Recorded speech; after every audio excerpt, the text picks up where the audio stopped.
안녕하십니까. 송세문사의 구실 이야기 16번째 이야기입니다. 제가 유튜브를 시작하기로 마음먹었을 때 처음으로 컨텐츠를 생각했던 구실 이야기를 드디어 오늘 하고자 합니다. 바로 상장 주식의 양도소득세 계산할 때 취득가액 계산 방법입니다. 그 첫 번째 순서로 취득가액을 계산할 때 선입선출법으로 계산할 것인지 후입선출법으로 계산할 것인지에 대한 이야기를 하고자 합니다. 매년 대주주에 해당하셔서 동일한 종목에 대해서 신고를 해오신 분들은 오히려 이런 고민은 거의 없으신데, 예를 들어 예전부터 A 종목을 매수해오다가 이번에 스톡옵션 행사로 입고된 주식을 곧바로 처분할 때 양도소득세를 신고 납부하자니 예전에 매수했던 낮은 단가의 취득가액이 아닌 이번에 스톡옵션 행사로 들어온 주식을 취득가액으로 하고 싶은 경우도 있을 것입니다. 이렇게 단발성으로 혹은 이번에만 대주주에 해당해서 양도소득세를 처음 신고하시는 분들에게 취득가액의 산정 방식은 아주 큰 이슈입니다. 자, 그럼 이제부터 실무적인 이야기를 드리도록 하겠습니다. 참고로 항상 말씀드리지만 선입선출법, 후입선출법 등 이런 개념은 설명드리지 않습니다. 고객분들, 납세자분들, 제 영상을 봐주시는 분들이 오히려 더 많이 찾아보시는 분들일 것이므로 이런 개념적이고 교과서적인 이야기는 하지 않고 곧바로 실무 얘기만 하겠습니다. 취득가액을 선입선출법으로 하느냐 후입선출법으로 하느냐에 대해서 아무런 문제가 없다면 납세자가 선택해서 하면 될 텐데, 분명 법률적으로 상당한 쟁점이 있으니까 세법을 잘 모르는 납세자들도 본인들이 앞선 사례와 같은 당사자가 되면 아주 자세하게 알아보게 됩니다. 즉, 원칙이 선입선출법이고 지극히 예외적인 방식으로만 후입선출법으로 해야 한다는 블로그, 증권사 직원들의 안내, 일부 세무사들의 의견이 있습니다. 저도 정말 많은 고민과 연구를 해보면 원칙은 선입선출법으로 계산해야 한다는 결론입니다. 다만 여기서 원칙이라고 하면 조금 거창하고요. 왜냐하면 원칙에 대한 예외는 지극히 제한적이어야 하는데 얼마든지 반대의 증거를 내서 예외를 주장할 수 있는 정도의 원칙으로 생각하면 된다는 의견이에요. 무슨 말이냐면 선입선출법으로 하되 합리적인 근거만 갖추면 충분히 후입선출법으로 계산해도 가능하다는 생각입니다. 그렇다면 여기서 말하는 합리적인 근거는 무엇일까요? 제가 연구한 바도 그렇고 세밀의 콜센터 국세 상담관님들이 하시는 말씀도 그렇고 예규나 심판례 이런 건 볼 것도 없이 가장 구속력이 강한 판례만을 봤을 때 선입선출법 인정과 후입선출법 인정한다는 판례가 50대 50입니다. 그러니까 합리적인 근거라 함은 후입선출법을 인정한다는 판례를 들어서 그 판례의 사실관계와 내게 놓인 상황이 비슷하면 후입선출법으로 양도소득세를 신고할 수 있다는 것입니다. 자, 다른 측면으로 생각해 봅시다. 그럼 저렇게 많은 사례들이 판례까지 가는 이유가 무엇일까요? 납세자가 신고한 신고서에 국세청이 문제를 삼아 세금을 더 추징하는 과정에서 납세자가 조세불복을 제기하여 판례까지 간 거예요. 다시, 그렇다면 국세청에서 문제 삼는 신고서란? 일반적으로 제가 신고했던 경험과 연구했던 심판례, 판례를 봤을 때 납세자가 선입선출법으로 신고해서 국세청이 문제를 삼아 너 왜 선입선출법으로 계산했어? 후입선출법으로 했어야지 하는 건은 못 봤습니다. 그러니까 대부분의 취득가액 산정 방식의 문제는 양도소득세를 후입선출법 또는 다른 특이한 방법으로 신고했기 때문에 국세청에서 문제를 삼는 것입니다. 이러한 부분만 보더라도 우선 앞서 말한 대로 선입선출법이 원칙이 되는 분위기라는 걸 아시겠죠? 어렵고 복잡한 법리적인 이야기 말고, 그리고 법리적인 이야기를 할 수도 없는 게 워낙 다양한 쟁점들이 곳곳에 녹아있어 얘기를 꺼내기도 어렵습니다만, 어쨌든 저의 수많은 상장 주식의 신고 경험과 저보다 많은 경험이 있는 동기들의 사례를 들어 말씀 들어볼까 합니다. 세무대리인이 신고서를 작성하면서 후입선출법으로 계산했을 때 세금이 훨씬 줄어드는데 이를 어떻게 하면 문제없이 신고할 수 있을까 하는 것에서 고민이 시작됩니다. 지금까지의 신고 사례를 정리해서 결론만 말씀드리면, 첫 번째, 후입선출법으로 신고했던 건에 대하여 담당 조사관으로부터 단 한 건도 왜 후입선출법으로 신고했느냐 하는 질의를 받아본 적이 없습니다. 즉, 그대로 통과됐던 것입니다. 두 번째, 선입선출법으로 신고했던 건 중 비율로 보면 10건 중 3건 정도에 대해서 취득가액 어떻게 산정하셨어요? 하는 담당 조사관의 질의를 받은 적이 있습니다. 다만 참 신기한 게요. 저보다 신고 사례가 많은 동기들은 지금까지 상장 주식 양도소득세에 대해서 한 번도 담당 조사관으로부터 취득가액 산정 문의를 받은 적이 없다고 합니다. 저는 이 부분이 아직도 의문인데 왜 우리 사무실에만 저런 연락을 받을까 싶습니다. 어때요? 이 얘기만 들으면 충분히 후입선출법이 유리한 분들은 그렇게 신고하고 싶겠죠. 제가 담당 조사관으로부터 전화를 받을 때 조사관 분들이 질문하는 것을 정리해서 알려드리면, 세무사님, 이거 당연히 선입선출법으로 계산하셨을 텐데 제가 검증하려고 하는데 엑셀 자료 좀 보내주실 수 있나요? 라든가, 세무사님, 이거 취득가액 어떻게 계산하셨어요? 후입선출법으로 하지는 않았죠? 취득가액 평균 단가 넣은 건 아니죠? 선입선출법으로 해야 하는데. 이렇게 질문을 받습니다. 그런데 다시 말씀드리면 신기하게도 후입선출법으로 신고한 건들은 이런 질문을 받아본 적이 없습니다. 다만 이것은 우연입니다. 사실 통계를 내기엔 저희 사무실에서는 후입선출법으로 신고하는 건이 적기 때문일 테죠. 어쨌든 우리가 신고하는 신고서를 받아보는 일선 세무서의 담당 조사관이나 양도가액이 커서 지방국세청으로 넘어가서 배정되는 조사관은 제일 먼저 확인하는 작업이 선입선출법으로 계산됐는가라는 것입니다. 그럼 이런 저와 같은 개인 세무사의 통계라고 보기도 애매한 지금까지의 사례 말고 대주주가 엄청나게 확대되고 있는 앞으로의 상황에서 어떻게 신고를 잘 해서 일선 세무서 담당 조사관으로부터 문제없이 신고서가 확정될 수 있을까 하는 고민도 하지 않을 수 없습니다.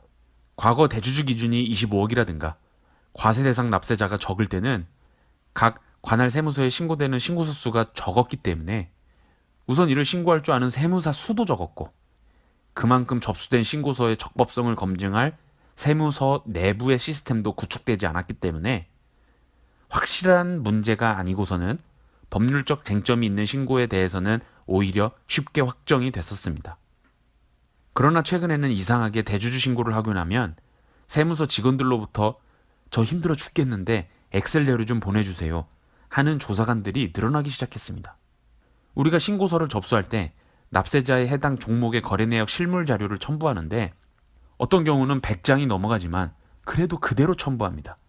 이렇게 접수된 신고서의 입증 책임이 과세관청에 있기 때문에 담당 조사관들은 이를 하나하나 실물 자료를 보면서 분석해야 하는 것이죠.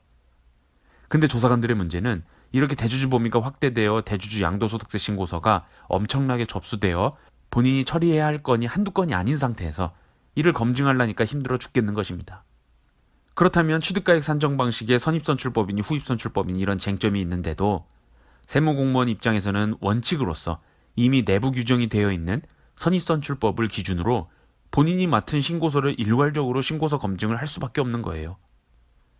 제출된 신고서의 납세자가 A증권을 이용하는지 B증권을 이용하는지도 모르고 각 증권사가 어떤 시스템으로 주식을 운용하는지 모르고 납세자들이 후입선출법으로 신고한 사유를 하나하나 쫓아갈 수 없다는 뜻입니다.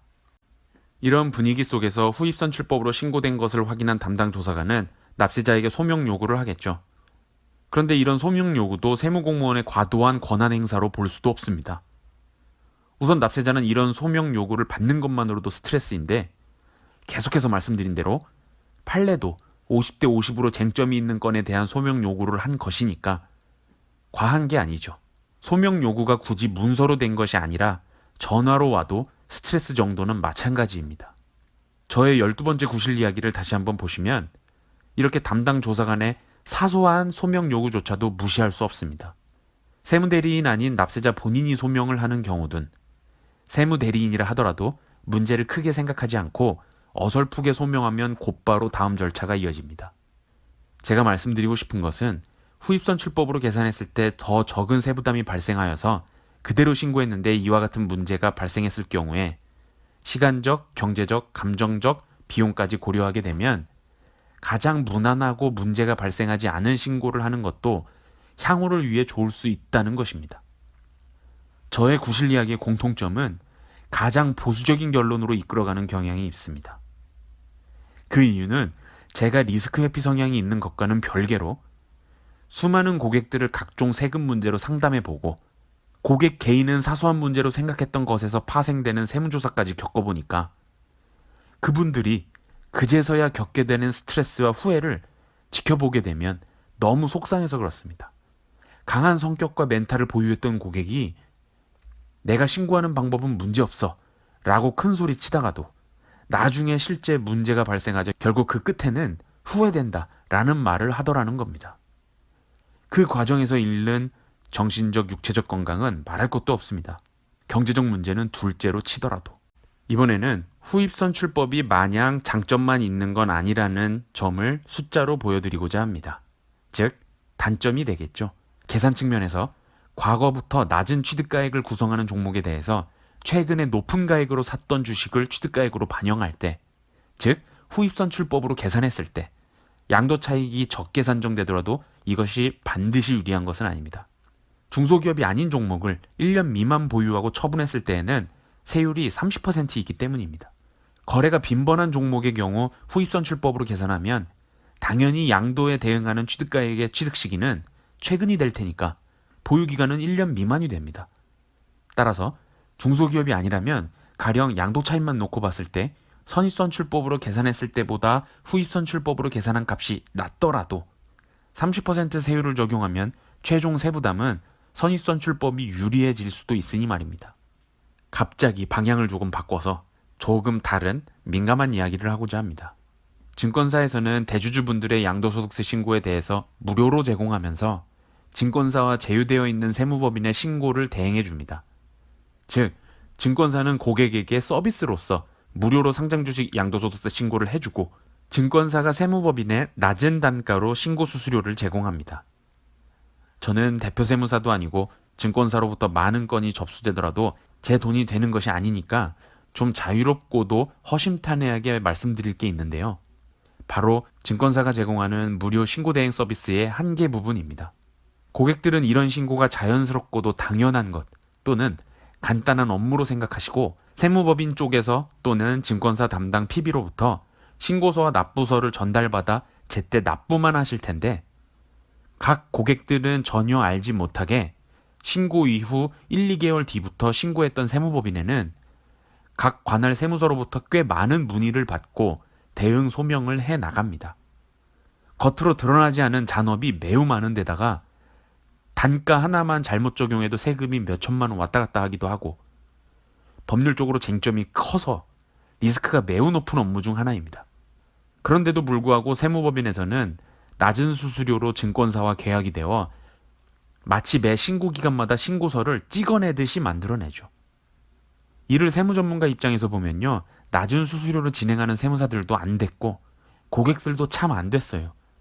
눈에 보이지 않은 인적 용역을 제공하는 업무를 하는 전문직은 본인이 제공한 용역에 상응하는 대가를 받았을 때 그 이상의 서비스를 제공할 수 있는 겁니다.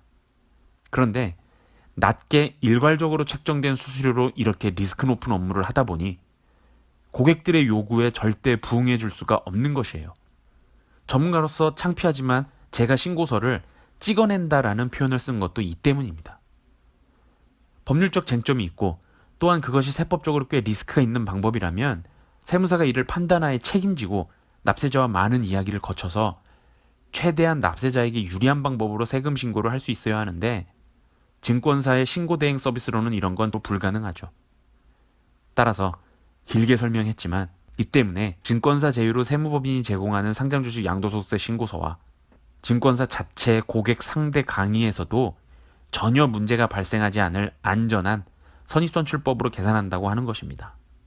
상장주식의 양도소득세 계산 시 선입선출법으로 하느냐, 후입선출법으로 하느냐에 대해서 평소와 달리 좀 길게 설명드렸습니다.